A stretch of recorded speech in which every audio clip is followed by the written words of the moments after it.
ആദിയുഷസ്സിൻ വിജയ പതാകയിൽ വീശിയ കുളിർക്കാറ്റേ, തീനാവുകളാൽ പറന്നിറങ്ങിയ ധീരോദാത്തതയേ,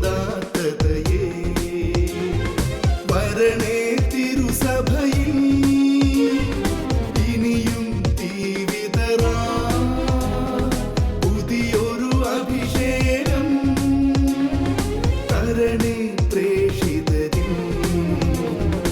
ആദിയുഷസ്സിൻ വിജയ പതാകയിൽ വീശിയ കുളിർക്കാറ്റേ, തീനാവുകളാൽ പറന്നിറങ്ങിയ ധീരോദാത്തതയേ, വരണേ തിരുസഭയിൽ ഇനിയും തീവിതറാ പുതിയൊരു അഭിഷേകം തരണേ പ്രേഷിതരിൽ. ഏകരക്ഷകനാമേശുവിനെ സധീരം പ്രഘോഷിപ്പാൻ പാവന റൂഹാ നീയരുളണമേ വീണ്ടും പെന്തക്കുസ്താ.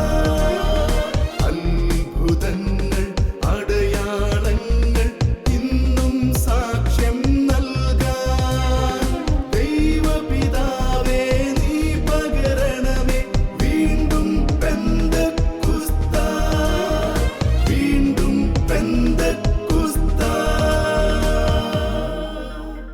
വീണ്ടും പെന്തക്കുസ്ത. ശംശയ്ക്ക് സ്തുതിയായിരിക്കട്ടെ. 30 വർഷത്തിലധികമായി ഇപ്പോൾ ഞാൻ ക്രിസ്ത്യൻ ശുശ്രൂഷകളിൽ വ്യാപൃതയാണ്. ഈ ശുശ്രൂഷകളൊക്കെ തുടങ്ങിയപ്പോൾ അതിൻ്റെ ആദ്യത്തെ 10 വർഷക്കാലം ഞാൻ കേരളത്തിൽ തന്നെയാണ് കുട്ടികളുടെ ഇടയിൽ ശുശ്രൂഷ ചെയ്തുകൊണ്ടിരുന്നത്.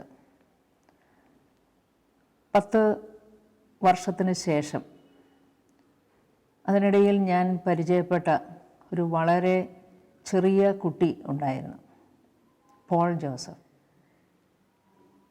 അവന് ദൈവവചനം കേൾക്കുവാനും ബൈബിളിലെ സ്റ്റോറീസൊക്കെ സ്വായത്തമാക്കുവാനും UKG ക്ലാസ്സിൽ പഠിക്കുമ്പോൾ തന്നെ വലിയ ഒരു താല്പര്യമുണ്ടായിരുന്നു.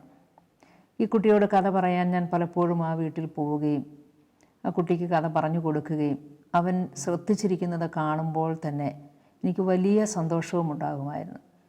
സാവധാനത്തിൽ ഞങ്ങൾ വലിയ കൂട്ടുകാരായിട്ട് മാറി. പക്ഷേ അവന് 2ാം ക്ലാസ്സിൽ പഠിച്ചുകൊണ്ടിരിക്കുമ്പോൾ ഒരു വലിയ ബോട്ട് ആക്സിഡൻറ്റിൽ പെട്ട് ആ കുഞ്ഞ് പിതാവിനോടൊപ്പം മരണമടഞ്ഞു. വളരെ സങ്കടകരമായ ആ കുടുംബാന്തരീക്ഷത്തിൽ അവരോട് ചേർന്ന് നിൽക്കുവാനും ആശ്വസിപ്പിക്കുവാനും ഒക്കെ ഞാൻ അങ്ങേയറ്റം പരിശ്രമിച്ചു. സെമിത്തേരിയിൽ നിന്ന് എല്ലാവരും അവരുടെ ഭവനങ്ങളിലേക്ക് പോയതുപോലും ഞാൻ തിരിച്ചറിയാതെ ഞാൻ അവിടെ നിന്ന് കരഞ്ഞു. പെട്ടെന്ന് എൻ്റെ മനസ്സിലേക്ക് ആ മരണമടഞ്ഞ കുഞ്ഞിൻ്റെ സ്വരത്തിൽ ദൈവത്തിൻ്റെ ആത്മാവ് സംസാരിക്കുന്നത് പോലെ എനിക്ക് തോന്നി. മേരിക്കുട്ടി ആൻറ്റി എന്തിനാ കരയുന്നത്? ഞാൻ പിതാവിൻ്റെ അടുത്തല്ലേ? എന്തുകൊണ്ട് ഈ ലോകത്തിലുള്ള മറ്റു കുട്ടികൾക്ക് വേണ്ടി ആൻറ്റി കരയുന്നില്ല? ഈ ശബ്ദം എൻ്റെ മനസ്സിൽ വീണ്ടും വീണ്ടും എക്കോ ചെയ്തുകൊണ്ടിരുന്നു. ഞാൻ അതേക്കുറിച്ച് ഒത്തിരി പ്രാർത്ഥനാപൂർവം ഈ സന്ദേശം ഈ കുഞ്ഞിലൂടെ ദൈവം എന്നോട് എന്താണ് സംസാരിക്കുന്നതെന്ന് മനസ്സിലാക്കാൻ ശ്രമിച്ചപ്പോൾ എനിക്ക് മനസ്സിലായി, ഞാൻ കേരളത്തിൽ മാത്രം കുഞ്ഞുങ്ങളുടെ ഇടയിൽ പ്രവർത്തിച്ചാൽ പോരാ. സത്യത്തിൽ ഈ കുഞ്ഞിൻ്റെ ആ ഒരു ശബ്ദമാണ് പരിശുദ്ധാത്മാവ് എനിക്ക് നൽകിയപ്പോൾ കേരളത്തിൻ്റെ വെളിയിലേക്ക് സുവിശേഷ വേലയുമായിട്ട് പോകുവാൻ എനിക്ക് പ്രചോദനമായത്. എനിക്ക് കേരളത്തിൻ്റെ വെളിയിൽ വ്യത്യസ്തമായിട്ടുള്ള കാലാവസ്ഥയിലൊക്കെ പോകുന്ന കാര്യങ്ങളിൽ വളരെയേറെ ബുദ്ധിമുട്ടും ഡോക്ടേഴ്സിൻ്റെ നിർദ്ദേശവും ഉണ്ടായിരുന്നു. കേരളത്തിലെ കാലാവസ്ഥയിൽ നിന്ന് വ്യത്യസ്തമായിട്ടുള്ള കാലാവസ്ഥ നിനക്ക് പിടിക്കത്തില്ല എന്നുള്ളത്.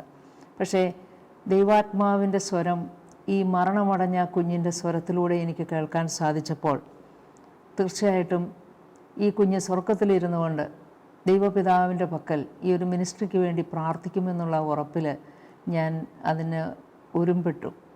ഇപ്പോൾ എനിക്ക് ആത്മാർത്ഥമായിട്ട് ദൈവത്തിനെല്ലാം മഹത്വം കൊടുത്തുകൊണ്ട് പറയാൻ സാധിക്കും, 30-ലധികം രാജ്യങ്ങളിൽ ക്രിസ്റ്റീന എന്ന സാന്നിധ്യമുണ്ട്. ഓരോ വർഷവും ദൈവാത്മാവ് പ്രോഗ്രാം നിശ്ചയിക്കുന്നു.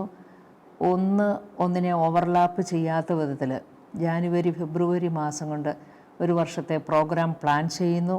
അവിടെ പോകാനും കൂടെ വരാനുള്ള ശുശ്രൂഷകരെയും ദൈവം അത്ഭുതകരമായിട്ട് ക്രമീകരിക്കുന്നത് ഞാൻ കാണുന്നു. ദൈവത്തിന് വേണ്ടി എല്ലാം സമർപ്പിച്ചുകൊണ്ടൊന്ന് ജീവിക്കുവാനും ശ്രമിക്കുമ്പോൾ ദൈവം എത്ര അത്ഭുതകരമായിട്ട് നമ്മുടെ ജീവിതത്തിൽ ഇടപെടുന്നു. എൻ്റെ ഇപ്പോഴത്തെ ആഗ്രഹം എല്ലാ ദിവസവും ഒരു പെന്തക്കോസ്ത അനുഭവത്തിൽ ഓരോ ദിവസവും ദൈവത്തിൻ്റെ ആത്മാവ് പറയുന്നതനുസരിച്ച് മുൻപോട്ട് പോകുവാനുള്ള ഒരു കൃപ ലഭിക്കണമേ എന്നാണ്. ദൈവം അതിന് ഇടവരുത്തട്ടെ, ദൈവം നയിക്കട്ടെ. ദൈവത്തിൻ്റെ അനുഗ്രഹങ്ങൾ ഈ ദൈവവചനം കേൾക്കുന്ന നിങ്ങൾക്കെല്ലാവർക്കും നിറഞ്ഞ് കവിഞ്ഞ് ഒഴുകും വണ്ണം ജീവജലത്തിൻ്റെ അരുവി ഓരോ ദിവസവും നമ്മൾ സ്വീകരിക്കുന്ന കുദാശകളിലൂടെയൊക്കെ നമ്മളിലേക്ക് ഒഴുകിക്കൊണ്ട് നമ്മളെ വഴി നടത്തട്ടെ എന്ന് പ്രാർത്ഥിക്കുന്നു. ദൈവത്തിന് സ്തുതി. വീണ്ടും പെന്തക്കോസ്ത. പരിശുദ്ധാത്മാവേ, എഴുന്നള്ളി വരേണമേ. അങ്ങേ ഇഷ്ടദാസിയായ പരിശുദ്ധ മറിയത്തിൻ്റെ ശക്തമായ മാധ്യസ്ഥതയാൽ തിരുസഭയിലേക്ക് അഗ്നിനാവുകളായി വീണ്ടും വന്നു നിറയണമേ. കർത്താവിൻ്റെ രണ്ടാം വരവിനായി ലോകത്തെ ഒരുക്കുവാൻ സഭയെ ബലപ്പെടുത്തിയാലും അങ്ങ് എല്ലാം കാണുന്നുണ്ടെന്ന ദൈവഭയത്താൽ ഞങ്ങളെ നിറയ്ക്കണമേ. സഭാമക്കളായ ഞങ്ങളെല്ലാവരും എന്നും കർത്താവിൻ്റെ മഹത്വത്തിനായി അധ്വാനിക്കുവാൻ കൃപ നൽകണമേ. ആമേൻ.